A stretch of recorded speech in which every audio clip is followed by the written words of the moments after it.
Get ready for a story you won't forget. Digging into a jaw-dropping case.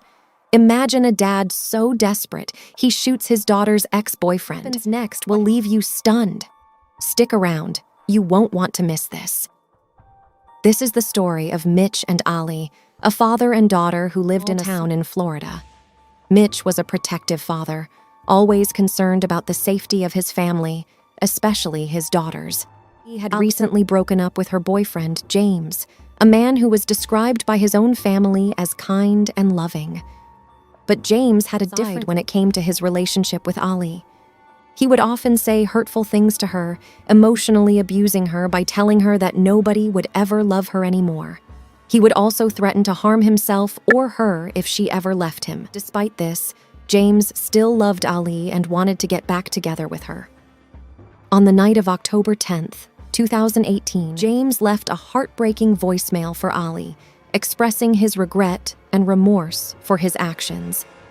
He said he was sorry for hurting her and that he wanted to talk to her. He also said he was going to kill himself if she didn't answer his call. Ali heard the voicemail and was worried about James. She decided to call him back, try to calm him down.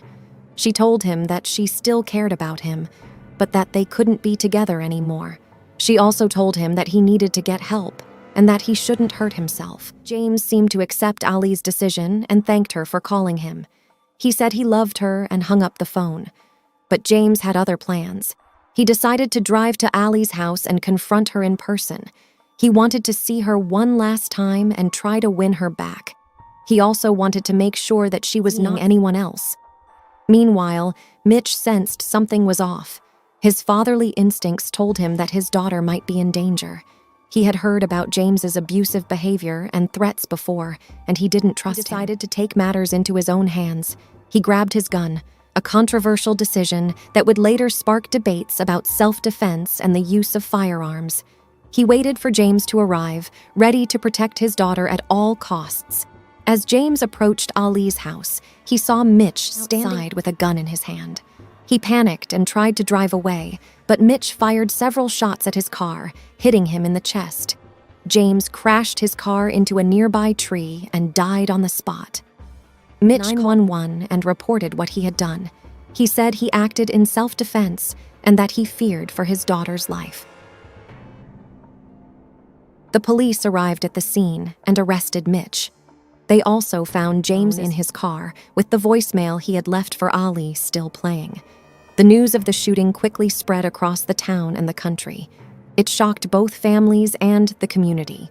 Mitch was charged with second-degree murder, facing up to life in prison if convicted. James's family was devastated by his death. They said he was a good person who made a bad mistake. They said he didn't deserve to die like that.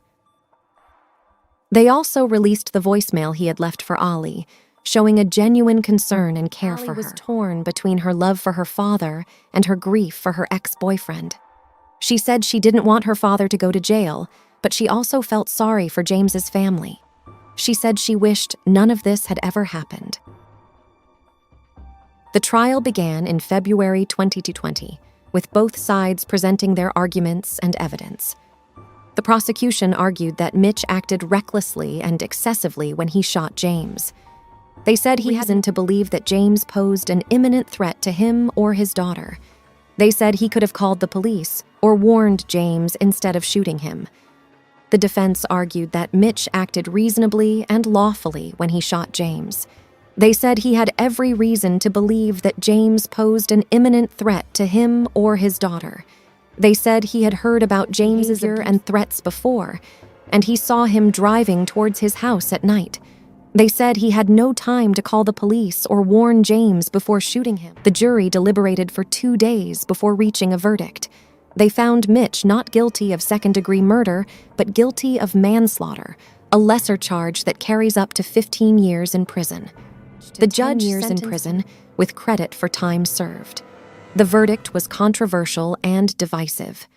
Some people applauded the jury for finding Mitch not guilty of murder, saying he acted in self-defense and protected his daughter. Some people criticized the jury for finding Mitch guilty of manslaughter, saying he acted in cold blood and killed an innocent man. Both families were left to grapple with difficult decisions and devastating outcomes. James's family were disappointed and angry with the verdict, saying it was not justice for their son. Mitch's family said they were relieved and grateful for the verdict, saying it was a fair outcome for their father.